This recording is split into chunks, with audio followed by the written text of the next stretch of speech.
মাত্র কয়েকদিনের ব্যবধানে প্রতি ডজন ডিমের দাম বেড়েছে ৩০ টাকা পর্যন্ত। আর সরবরাহ ভালো থাকলেও সিংহভাগ সবজির কেজি ১০০-র ঘরে। ফলে দৈনন্দিন খরচ সামলাতে হিমশিম খাচ্ছেন সাধারণ মানুষজন। অন্যদিকে দীর্ঘদিন চড়া থাকার পর সামান্য কমেছে সোনালী মুরগির দাম। বিস্তারিত জানাচ্ছেন মেজবা হাসান। ডিমকে বলা হয় গরিবের আমিষ। বেশ কিছুদিন ধরে পণ্যটি নাগালের মধ্যে থাকলেও সপ্তাহের ব্যবধানে হঠাৎ দাম বেড়েছে ডজনে ৩০ টাকা পর্যন্ত, যা কমিয়ে দিয়েছে ক্রয় ক্ষমতা।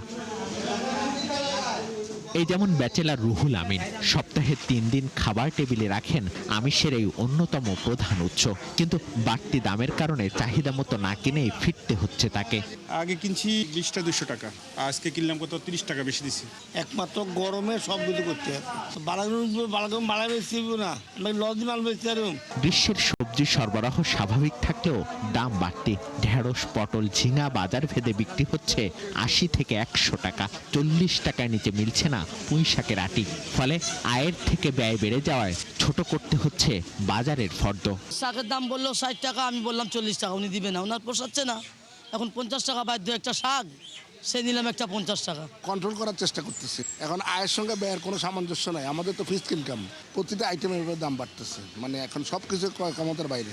এখন সবজির সিজন, সিমের সিজন শেষ, অনেকটুকু বাড়তি আগের থেকে এই ১০-২০ টাকা বাড়তি। দীর্ঘদিন ধরে 450 টাকায় বিক্রি হওয়া সোনালী মুরগির কেজি সামান্য কমে নেমেছে ৪০০-র নিচে। যদিও বাড়তি দামে বিক্রি হচ্ছে ব্রয়লার মুরগি। ঈদের আগে মুরগির দামটা একটু বেশি ছিল, এখন একটু কমছে। ফর্দ অনুযায়ী আসলে কিছুই হয় না, টাকার সাথে বাজারে মিল থাকে না, এটাই হলো সত্যি কথা। সবকিছু ওভারঅল মাছ থেকে সবজি সবকিছুরই প্রাইস বেশি হয়ে গেছে। গত ২ মাস ধরে সংকট কাটেনি বোতলজাত সয়াবিন তেলের সরবরাহে। মিসবাহ হাসান, ৭১, ঢাকা।